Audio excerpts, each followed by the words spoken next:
C'était un de ces après-midi qui ne semblent jamais dangereux, simplement gris, calme et ordinaire. Un lent crachin enveloppait les collines de Cedar Hollow en Caroline du Nord, tandis que les bus scolaires jaunes sifflaient sur les routes luisantes de pluie. Les parents attendaient au ralenti dans une longue file patiente devant l'école primaire de Maple Creek, les essuie-glaces balayant la pluie dans un tic-tac rythmé. À l'intérieur, la dernière sonnerie avait déjà retenti. Les enfants rassemblaient leurs sacs à dos, discutaient de dessins animés et se précipitaient vers la zone de ramassage couverte qui les gardait au sec les jours de pluie. Parmi eux se trouvait Lily Warren, 9 ans. Son enseignante, Madame Harlan, se souvenait d'elle comme l'une des plus calmes, une enfant à la voix douce, polie, le genre à toujours s'assurer que tout le monde avait agrafé ses devoirs avant de partir. Ce jour-là, elle s'attarda un peu plus que d'habitude, debout sous l'auvent en béton, sa boîte à goûter rouge serrée contre sa poitrine et les bretelles de son sac à dos bien ajustées sur son imperméable. Elle dit à une amie qu'elle attendait la berline argentée de sa mère. C'était le mardi 9 septembre 2008 et la pluie était tombée juste assez pour brouiller le monde autour d'elle. Selon tous les témoignages, Lily est restée là une dizaine de minutes, jusqu'à environ 15h40. Les enseignants dirent plus tard qu'elle semblait agitée, passant d'un pied sur l'autre, jetant des regards vers la route qui contournait le parking. Sa mère, Karen Warren, retardée au travail par la tempête, avait appelé le secrétariat de l'école pour dire qu'elle arriverait sous peu. Mais quand Karen arriva enfin sur le parking à 15h45, Lily n'était pas là. Son sac à dos n'était pas sur le banc. L'auvent était vide. Au début, personne ne paniqua. Le secrétariat supposa que Lily était montée par erreur dans la voiture d'un autre parent ou était retournée à l'intérieur. Karen se gara, entra en courant et vérifia les couloirs. Rien. Quand elle revint vers l'auvent, la seule chose qui restait était la boîte à goûter rouge de Lily, renversée près du râtelier à vélo, son contenu à moitié déversé dans une flaque d'eau. À 16h15, le calme précaire de l'école s'était mué en une scène de confusion. Les enseignants fouillèrent les salles de classe. Les concierges vérifièrent les toilettes. On rappela les élèves pour savoir si quelqu'un l'avait vu partir, mais personne ne l'avait vu. La pluie continuait de tomber, tandis que la voix de Karen devenait de plus en plus frénétique. Elle appelait sa fille, courant le long du périmètre de l'école, ses chaussures glissant dans la boue près de la lisière des bois. Les voisins l'entendirent crier et sortir, parapluie à la main. Lorsque le premier appel au 911 fut passé, ma fille a disparu de l'enceinte de l'école. Les opérateurs pensèrent à un malentendu de routine. Les enfants s'égarent parfois. Ils se perdent entre le parking et le terrain de jeu, mais ce n'était pas le cas ici. En 30 minutes, les agents du département de police de Cedar Hollow arrivèrent. Ils établirent un périmètre délimitant le petit réseau de routes qui reliait l'école au bois environnant. C'était un coin soudé, des routes de campagne à 2 voies, quelques fermes et le vieux château d'eau surplombant le ruisseau qui coulait derrière la propriété. Rien ne laissait penser qu'un enfant pouvait tout simplement s'y évanouir. À la tombée de la nuit, les recherches battaient leur plein. Les faisceaux des lampes de poche balayaient les herbes hautes et les fossés. Les agents criaient son nom sous la pluie, leur voix résonnant dans l'air humide. Des volontaires de la communauté commencèrent à se rassembler, des enseignants, des voisins, des parents qui ne connaissaient même pas personnellement les Warren, mais qui ne pouvaient imaginer dormir cette nuit-là en sachant qu'une petite fille avait disparu. Les chiens policiers furent amenés du comté voisin. Ils partirent de l'endroit où sa boîte à goûter avaient été trouvés, puis suivirent une faible piste olfactive jusqu'au bord du parking, avant qu'elle ne s'arrête brusquement, sans continuation dans les bois, sans empreinte sur le sol détrempé. C'était comme si le sol l'avait avalé. La pluie, bien sûr, compliquait tout. Elle brouillait les empreintes, effaçait les indices, diluait les pistes olfactives. Pourtant, les enquêteurs pensaient que Lily avait pu s'aventurer vers le fossé de drainage qui serpentait derrière l'école, peut-être en suivant un chat errant ou en essayant de prendre un raccourci. Le courant du ruisseau avait monté avec la tempête, et la pensée qu'elle ait pu y glisser glaça le sang de tout le monde. Les pompiers tendirent des cordes entre les rives, pataugeant dans l'eau brune jusqu'aux genoux, cherchant le moindre signe. Un vêtement, une chaussure, n'importe quoi. Ils ne trouvèrent rien. La nuit tombée, des projecteurs illuminèrent le terrain de l'école, transformant la pluie en traînées d'argent. Karen se tenait près des voitures de patrouille, enveloppée dans une couverture que quelqu'un lui avait apportée, son visage pâle et indéchiffrable.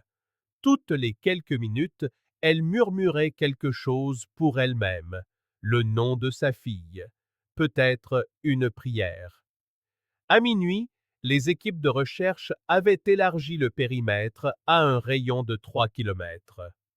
Les bois étaient denses mais familiers aux habitants, remplis de sentiers de chasse étroits et de vieux miradors. Les adjoints marquaient chaque section nettoyée avec du ruban jaune. Les volontaires revenaient, trempés et silencieux, secouant la tête. Il n'y avait aucune trace, aucune branche cassée, aucune preuve qu'une enfant de 9 ans ait traversé ces bois. À l'aube, le shérif s'adressa aux volontaires rassemblés. Nous n'abandonnons pas, mais à ce stade, nous traitons cette affaire comme plus qu'une simple disparition d'enfants. Ce matin-là, la nouvelle fit le tour de l'État. Une fillette de 9 ans portée disparue à l'école primaire de Maple Creek. Des photos de Lily, cheveux bruns, yeux gris, une petite fossette sur la joue gauche, se répandirent sur les réseaux sociaux et à la télévision matinale. L'image de son sourire dans un pull jaune se grava dans l'esprit de tous ceux qui la virent. Les journalistes décrivirent de l'affaire comme le genre de choses qui ne devrait pas arriver dans une ville comme Cedar Hollow. C'était un endroit sûr. Les gens laissaient encore leurs portes déverrouillées. Mais maintenant, les parents commencèrent à récupérer leurs enfants directement dans les salles de classe au lieu de les laisser attendre dehors. La confiance qui avait rendu la ville si petite et confortable se fissura soudainement. Le troisième jour, les enquêteurs de l'État se joignirent aux recherches. Des drones scannèrent la forêt voisine. Un hélicoptère tournait au-dessus, son projecteur balayant les toits et les champs. Rien. Ce qui troublait le plus tout le monde, c'était l'absence totale de signes. Pas de cris, pas de lutte, pas de traces de dérapage. Aucun témoin ne l'ayant vu quitter l'auvent. Juste une fillette disparue et une boîte à goûter rouge. Les inspecteurs commencèrent à interroger quiconque se trouvait près de l'école cet après-midi-là. Les enseignants, les chauffeurs de bus, les parents, les agents d'entretien. Le vieux système de sécurité de l'école fut vérifié, mais il était à peine fonctionnel, juste 2 caméras granuleuses, l'une près de la porte principale, l'autre pointée vers le parking des enseignants. Pourtant, l'enregistrement offrit quelque chose de glaçant. On y voyait Lily, debout près du trottoir à 15h39, ajustant son sac à dos, jetant un coup d'œil hors champ. Puis, l'image saute pendant plusieurs secondes. Quand elle redevient nette, Lily a disparu. Ce moment, cet arrêt sur image de sa petite silhouette s'évanouissant entre 2 trames, devint le cœur de l'enquête. Pour Karen, les jours se fondirent en un long cauchemar d'interrogatoire, de veillées et d'attentes désespérées. Les amis et la famille campaient chez elle, répondant aux appels, fabriquant des prospectus, organisant des battues. Elle dormait à peine. Chaque nuit, elle passait devant l'école, se garant sous l'auvent où sa fille s'était tenue, fixant le bitume assombri par la pluie, comme s'il pouvait lui donner une réponse. À la fin de la première semaine, la quasi-totalité de la ville avait été fouillée. Les bois, le ruisseau, les granges abandonnées le long de la route 12, toutes avaient été inspectées. Rien.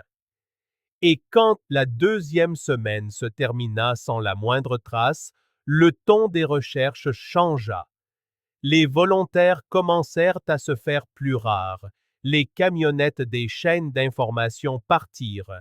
Les chiens pisteurs furent retirés.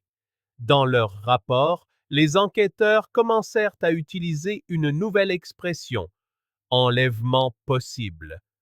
Pourtant, il n'y avait aucun suspect, aucune description de véhicule, aucun tuyau crédible. Juste la douleur d'une question à laquelle personne ne pouvait répondre.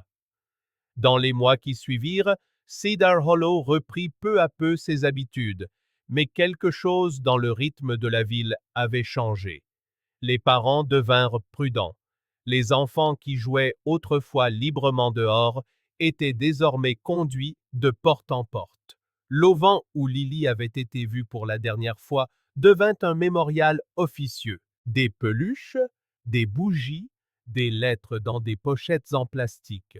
Chaque année, à l'anniversaire de sa disparition, les Warren y retournaient. Karen se tenait en silence, sa main posée sur ce même poteau, comme si elle pouvait encore sentir la petite main de sa fille pressée contre lui. Personne ne pouvait comprendre comment un enfant avait pu disparaître en quelques minutes, en plein jour, entouré de gens. Mais au fil des ans, cette question, celle que Cedar Hollow essayait d'oublier, allait refaire surface. Car quelque part, enfoui sous la boue et le courant de Maple Creek, se trouvait le fragment de vérité que tout le monde avait manqué. Les premiers jours suivant la disparition de Lily furent empreints d'une agitation fébrile, le genre d'urgence qui tient toute une ville en éveil. Les voitures de police bordaient l'école primaire de Maple Creek, des projecteurs perçant le brouillard, tandis que les équipes de recherche ratissaient chaque recoin de la propriété encore et encore.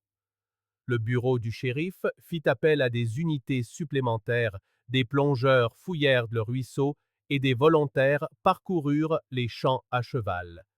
Mais à mesure que les jours se transformaient en semaines, cette énergie commença à s'essouffler. Les inspecteurs du département de police de Cedar Hollow installèrent un poste de commandement dans le gymnase de l'école. Les tables étaient couvertes de cartes, de photographies et de listes de pistes potentielles. Ils commencèrent par interroger toutes les personnes présentes sur le terrain de l'école cet après-midi-là. Enseignants, concierges, chauffeurs de bus et parents s'assirent pendant des heures sous des néons, répondant aux mêmes questions. Ce qu'ils avaient vu, à quelle heure ils étaient partis, qui aurait pu traîner près du parking. L'une des premières déclarations notables vint du concierge de l'école, Harold Bishop. Il dit aux inspecteurs avoir vu une camionnette de couleur sombre garée derrière le local de maintenance vers 15h30, l'heure exacte où Lily avait disparu. Il précisa que ce n'était pas un véhicule qu'il reconnaissait et qu'il n'était pas censé être là. Il s'en souvenait parce que le moteur tournait au ralenti, un léger filet de fumée s'élevant dans la bruine. Mais lorsque les agents inspectèrent la zone plus tard dans la journée, la camionnette était partie. Une autre personne, l'agente de traversée qui travaillait au coin près du parking Est, se souvint d'autre chose.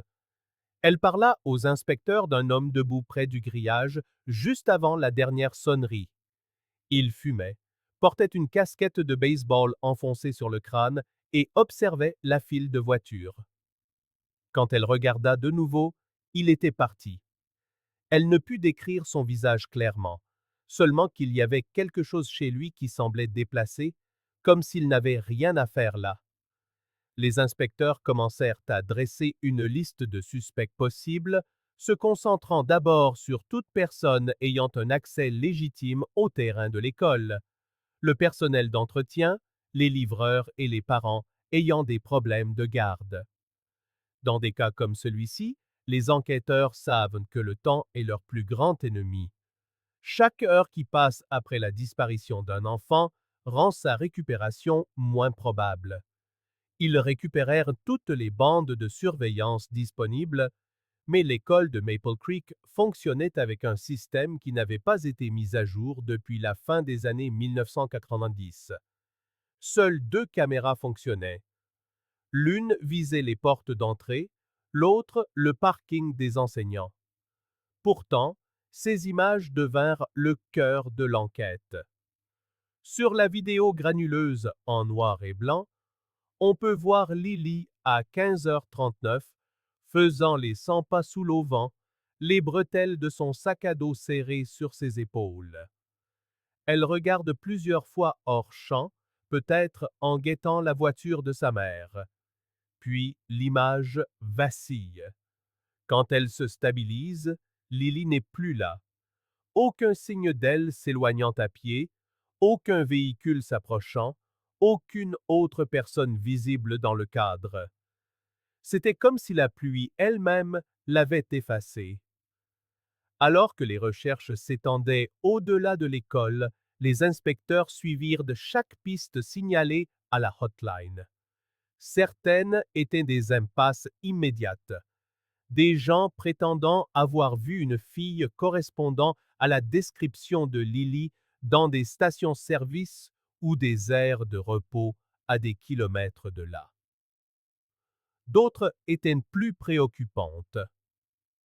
Une femme d'un comté voisin signala un homme dans une camionnette sombre offrant des bonbons à des enfants devant une supérette le lendemain de la disparition de Lily. La police le localisa, un représentant de commerce, mais son alibi tenait la route. Les rumeurs locales comblèrent les vides laissés par le manque de preuves. Les parents chuchotaient que le père de Lily, qui n'avait pas la garde et vivait à 2 villes de là, l'avait enlevée. Les inspecteurs l'interrogèrent 2 fois. Il s'effondra lors du second interrogatoire et fut plus tard complètement innocenté. D'autres spéculèrent sur un ouvrier du bâtiment qui avait rénové des salles de classe à l'école cet été-là. Sa remise à outils fut fouillée, son camion inspecté. Rien ne le reliait à Lily. Chaque piste s'effondrait sous l'examen.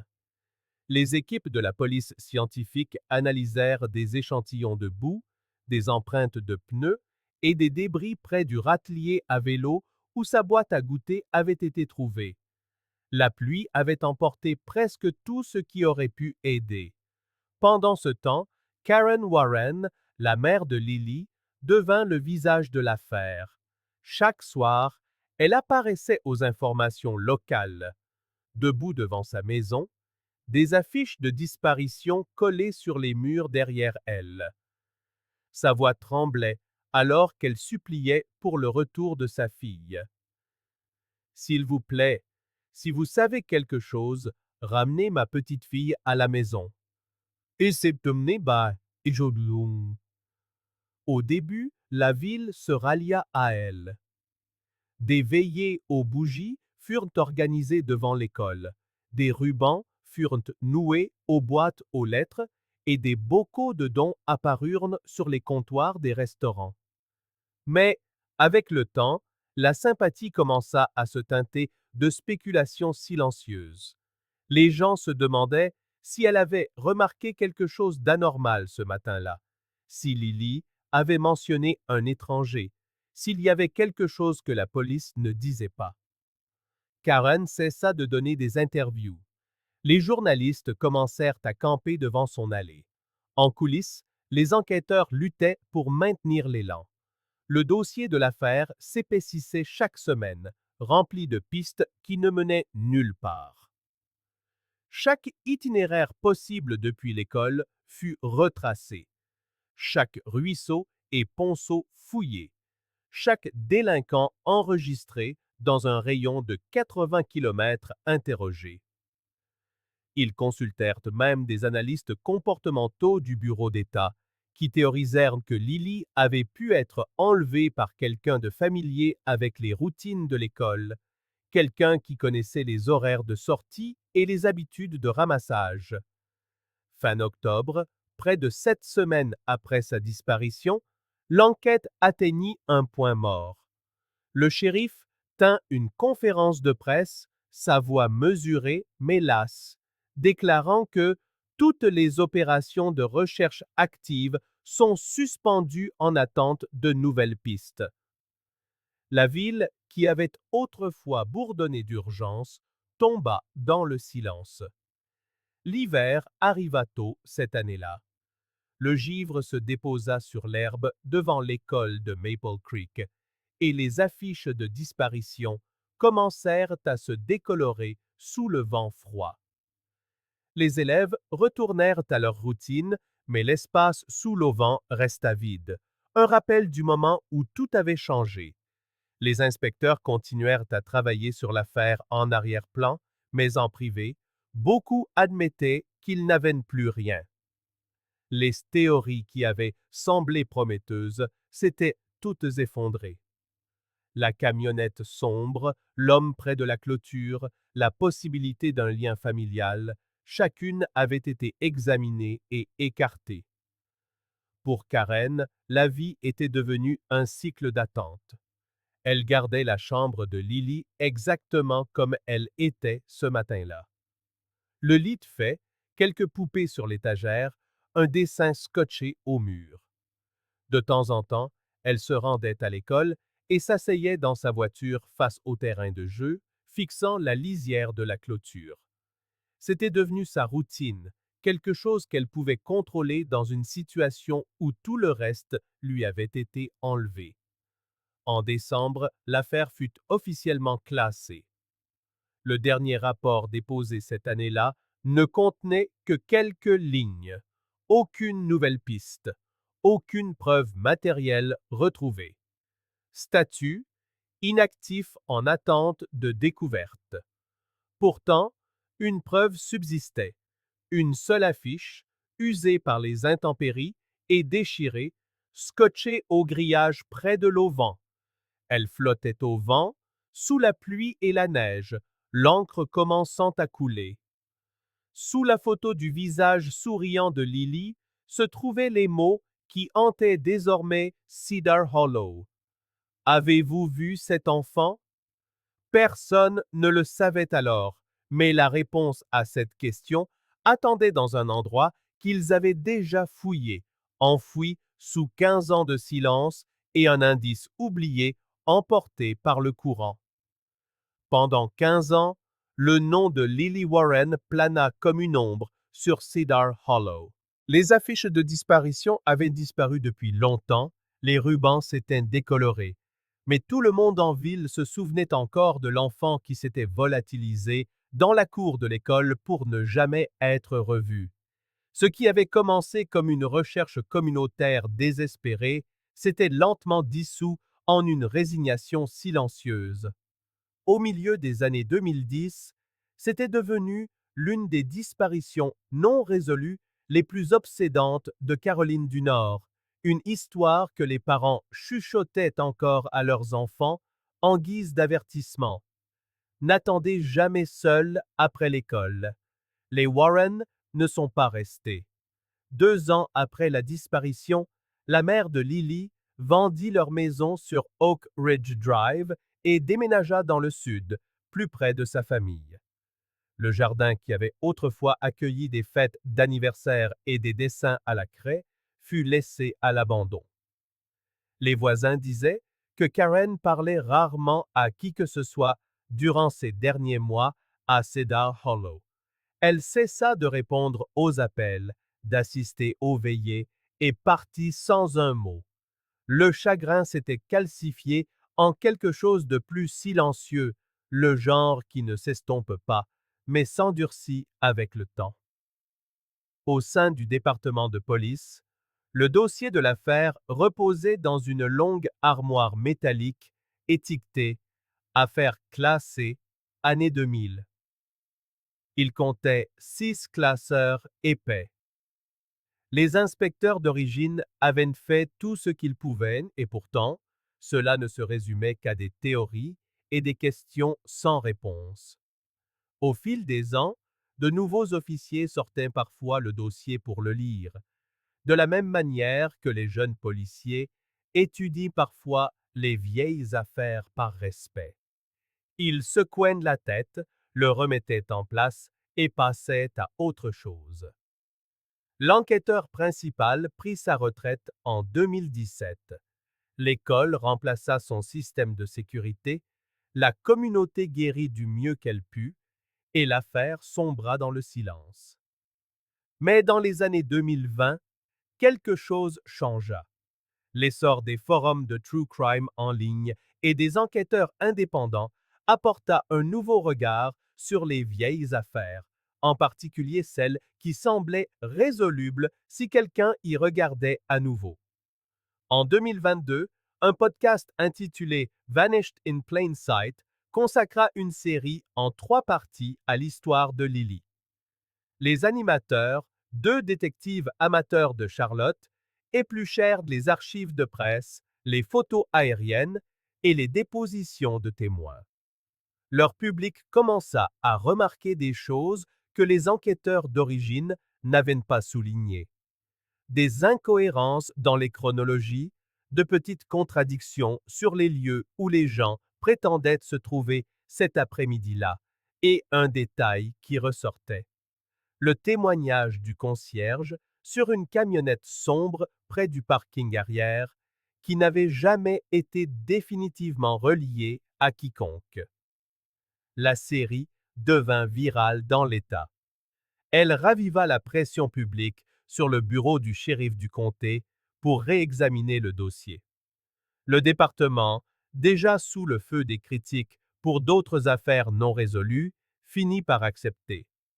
Début 2023, l'affaire fut officiellement réattribuée à l'inspectrice Erin Calloway, une nouvelle recrue de la division des affaires classées, connue pour son attention méticuleuse aux détails environnementaux. Erin n'avait que 26 ans lorsque Lily a disparu. Elle se souvenait avoir vu l'histoire aux informations quand elle était adolescente. La photo de la fillette souriante dans le pull jaune l'avait marquée. Rouvrir le dossier 15 ans plus tard avait une dimension personnelle. Elle commença discrètement, demandant chaque document de l'enquête initiale, les cartes, les journaux de terrain, les grilles de recherche, même les vieux rapports environnementaux que la plupart des enquêteurs avaient ignorés. Sa première observation fut simple mais significative. La zone autour de Maple Creek avait radicalement changé depuis 2008. À l'époque, le ruisseau était plus haut, inondant plusieurs fois pendant les recherches initiales. Pour des raisons de sécurité, les plongeurs n'avaient scanné que la surface près du pont. Les sections plus profondes n'avaient jamais été entièrement draguées. L'hypothèse était que si Lily était tombée à l'eau, elle serait remontée rapidement à la surface. Erin n'en était pas si sûre.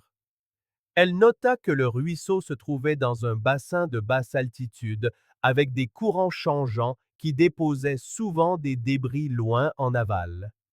Elle commença à reconstruire le rayon de recherche original en utilisant des cartes topographiques actualisées et des données de drone. Ce faisant, elle réalisa quelque chose de surprenant. Le cours de la section du Maple Creek la plus proche de l'école avait légèrement dévié au fil des ans en raison de l'érosion. Ce qui était autrefois un méandre peu profond était maintenant un chenal profond et étroit, et en 2008, ce même méandre avait été obstrué par les débris de l'inondation. Si le corps d'un enfant avait été emporté par le courant, il aurait pu se retrouver piégé sous une couche de sédiments ou bloqué par la chute d'un arbre. Pour vérifier sa théorie, elle avait contacté l'Agence environnementale de l'État afin d'obtenir les anciennes données sur le débit de l'eau. Ils confirmèrent que le courant du ruisseau avait été anormalement puissant cette semaine-là en raison des pluies continues, assez fort pour déplacer de petits objets, mais pas nécessairement pour tout balayer. C'était le genre de variable négligée qui pouvait changer toute la trajectoire d'une enquête. En examinant les archives, Erin relissait également les dépositions des témoins. La vidéo granuleuse, l'homme non identifié près de la clôture, le camion dont on avait perdu la trace. Tous restaient des points d'interrogation. Mais quelque chose à propos de ce ruisseau, de ce cours d'eau oublié à moins d'1 kilomètre de l'école, continuait d'attirer son attention. Dans les affaires d'enfants disparus, elle savait que la réponse la plus simple se cache souvent à la vue de tous. Au printemps, elle déposa une demande officielle pour une nouvelle fouille de Maple Creek, invoquant les progrès de la technologie de récupération scientifique. La demande passa de justesse l'examen interne. Après 15 ans, il était difficile de justifier des ressources pour une vieille affaire. Mais une petite subvention permit à une équipe de réaliser un balayage sonore du lit du ruisseau, une chose qui n'avait jamais été faite auparavant. Lorsque les résultats revinrent, une section montrait des anomalies, des débris compactés et des objets métalliques enfouis profondément sous les sédiments. Cela aurait pu n'être rien, juste les vestiges d'une tempête récente. Pourtant, Erin nota les coordonnées, remarquant que la zone correspondait presque parfaitement à l'endroit où les recherches initiales s'étaient arrêtées en 2008 en raison des hautes eaux. Cette prise de conscience changea tout. Pendant des années, les enquêteurs avaient cru que la réponse se trouvait du côté des gens, un étranger, un camion, un ravisseur. Erin commença à se demander si la vérité n'avait pas été bien plus tragique et bien plus ordinaire, que Lily n'avait peut-être jamais quitté les environs. Tout a commencé par un orage. Début avril 2023, de fortes pluies s'abattirent sur Cedar Hollow, faisant gonfler les ruisseaux qui traversaient la ville et transformant le sol en boue. Le long de Maple Creek, l'eau monta suffisamment pour inonder une partie du sentier de randonnée, arrachant des branches et emportant des années de débris accumulés sur les rives. Pour la plupart des gens, ce n'était qu'une autre semaine de tempête, mais pour une randonneuse sortie le week-end suivant, ce fut le moment qui allait tout changer. Elle marchait sur le sentier inférieur de Maple Creek, le même qui longeait l'ancienne école primaire, lorsqu'elle remarqua quelque chose d'emmêlé dans les racines d'une souche au bord de l'eau. D'abord, elle crut à un bout de tissu, puis elle se pencha. C'était petit, d'un rose pâle sous une épaisse couche de boue, le genre de couleur que l'on ne voit que sur les chaussures d'enfants.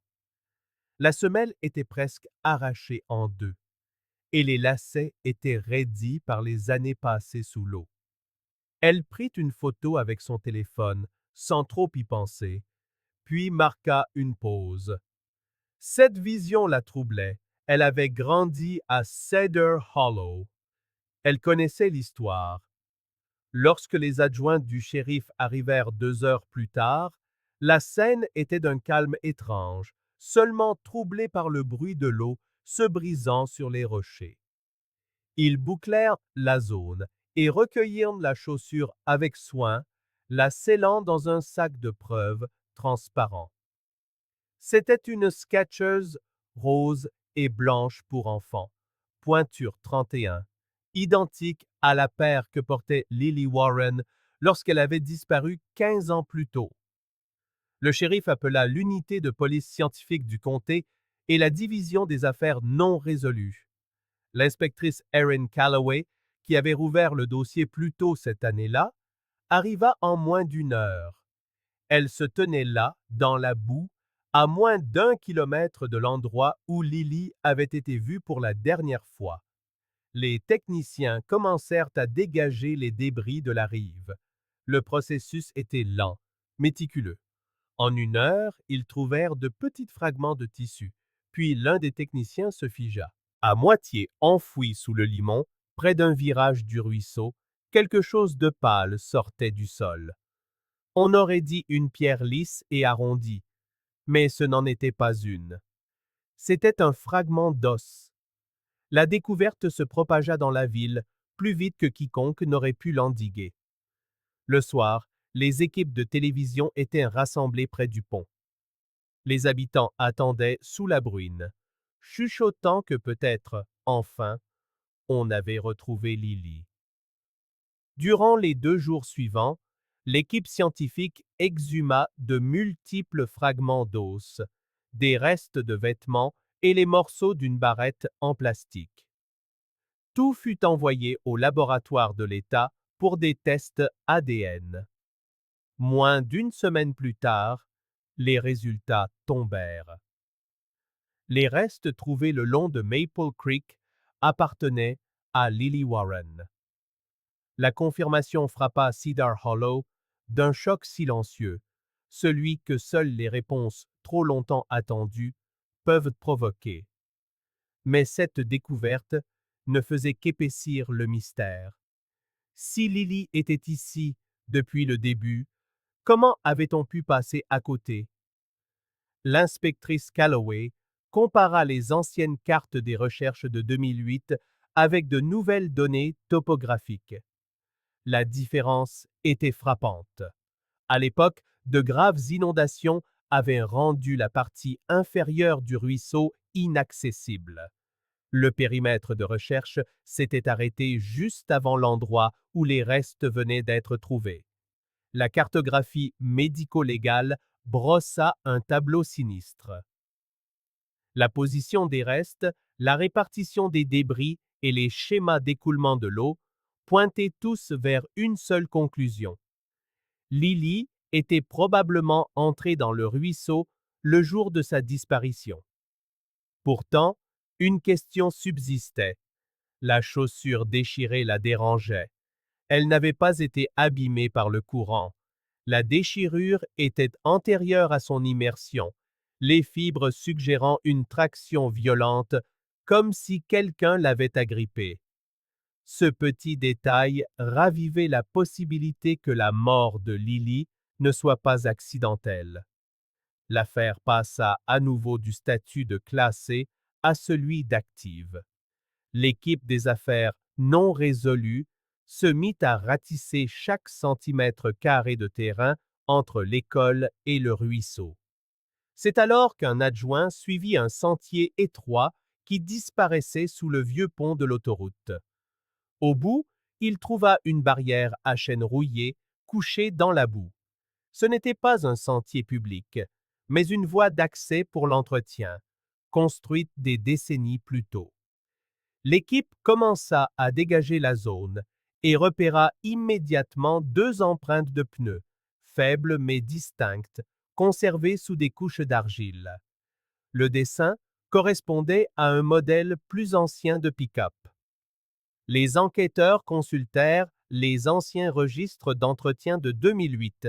C'est là qu'ils trouvèrent la première piste tangible depuis des années.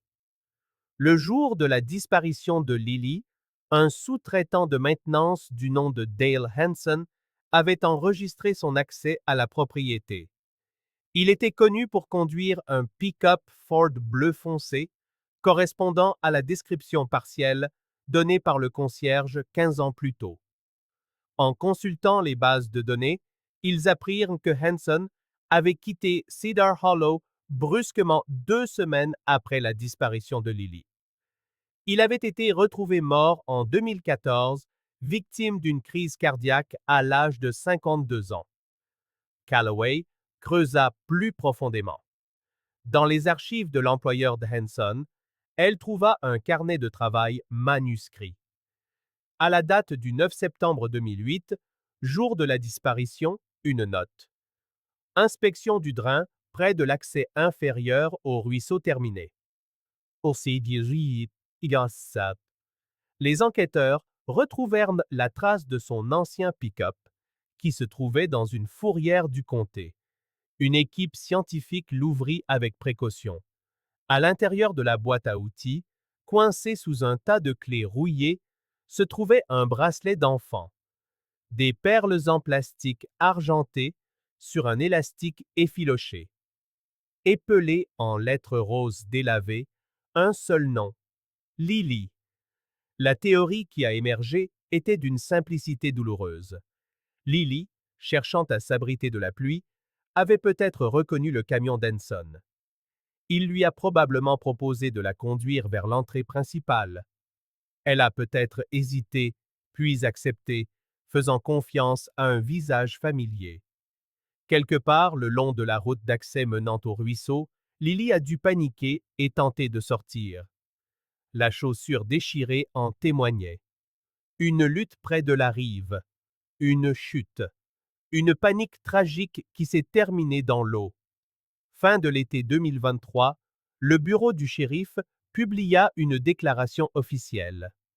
Bien que Dale Henson ne puisse plus être inculpé, les enquêteurs concluaient que sa mort résultait de l'implication criminelle d'un individu ayant un accès autorisé à la propriété. En septembre 2023, 15 ans après la disparition d'une fillette devant l'école primaire de Maple Creek, l'affaire Warren était enfin déclarée résolue. Le rapport officiel concluait à une noyade accidentelle, suite à ce que les enquêteurs décrivaient comme une probable tentative d'enlèvement. L'affaire était classée. Pour les habitants de Cedar Hollow, ces mots mettaient fin à 15 années de silence, de spéculation et de prières sans réponse. Ce soir-là, Karen Warren retourna dans la ville qu'elle avait fuie. Le département du shérif l'escorta jusqu'au bord de l'eau où les restes de sa fille avaient été retrouvés. Le silence n'était rompu que par le doux murmure du ruisseau sur les pierres. Elle déposa un unique bouquet de fleurs sauvages au bord de la rive et prononça les mots qu'elle avait attendus 15 ans pour dire « Je peux enfin ramener ma petite fille à la maison ». Pour Karen, il ne s'agissait pas de justice. Henson était parti. Ce qui importait maintenant, c'était de savoir que sa fille n'avait pas simplement disparu, qu'il y avait un lieu, une vérité. Le fait de ne pas savoir avait été le pire. Pourtant, une question subsistait, une pensée silencieuse et troublante qu'aucun rapport ne pourrait prouver ou infirmer. Lily était-elle vraiment tombée ou avait-elle été placée là pour disparaître à jamais? Cette question hanterait l'inspectrice Calloway pendant des mois, résonnant chaque fois qu'elle passait devant le vieux pont où la vérité avait attendu tout ce temps, enfouie juste sous la surface. Chaque histoire que nous partageons demande des semaines de recherche, de vérification des faits et de longues nuits à reconstituer des vies réelles qui ont été perdues. Nous le faisons parce que ces histoires comptent et que quelqu'un mérite encore qu'on se souvienne de lui. Si vous voulez que nous continuions à découvrir la vérité, merci d'aimer cette vidéo, de vous abonner et de nous dire dans les commentaires quelle partie de l'affaire d'aujourd'hui vous a le plus marqué. Votre soutien nous permet de continuer. D'autres affaires non résolues vous attendent dans la description ci-dessous. La semaine suivante, la ville organisa une veillée au pont de Maple Creek. Près de 200 personnes se rassemblèrent, bougies à la main, leurs reflets dansant sur l'eau. Une plaque fut installée près de l'entrée du sentier, une petite plaque de bronze sur laquelle on pouvait lire: à la mémoire de Lily Warren, 1999-2008, jamais oublié. L'inspectrice Calloway se tenait en retrait, observant les habitants chanter doucement sous la lueur blafarde des lampadaires. Elle avait passé des mois plongée dans cette affaire, vivant au rythme des rapports, des dépositions de témoins et des registres de preuves. Et maintenant que tout était terminé, elle ressentait ce calme étrange qui suit toujours la résolution d'un vieux mystère. Tourner la page, elle ne le savait que trop bien, apportait rarement le réconfort. Cela ne faisait que souligner la tragédie d'un trait final. Mais même elle ne pouvait ignorer ce que l'enquête avait révélé, à quel point la vérité avait toujours été si proche. Le ruisseau avait été fouillé en 2008, mais les eaux de crue étaient trop hautes, les débris trop denses. Si le temps s'était éclairci un jour plus tôt, il l'aurait peut-être retrouvé. Une seule section négligée du périmètre de recherche avait tout changé. Lorsque le rapport final de la police scientifique fut archivé, Calloway laissa une note manuscrite dans le dossier avant de le sceller. Le plus petit indice a toujours son importance. La Terre garde les secrets plus longtemps que les gens. Ce sentiment résonna longtemps à Cedar Hollow, bien après que l'affaire eut disparu des gros titres. Les professeurs racontaient encore cette histoire aux nouveaux parents, non pas comme un avertissement, mais comme un rappel de la fragilité de la frontière entre la sécurité et la tragédie. Au final, ce ne fut ni un aveu, ni un témoin qui résolut l'affaire, ni la technologie, ni la chance. Ce fut une unique chaussure déchirée, déterrée par hasard, qui révéla la vérité que personne n'avait pu trouver pendant 15 ans. Le ruisseau avait gardé le silence, conservant son secret à travers les tempêtes et les saisons, jusqu'au jour où il la rendit enfin.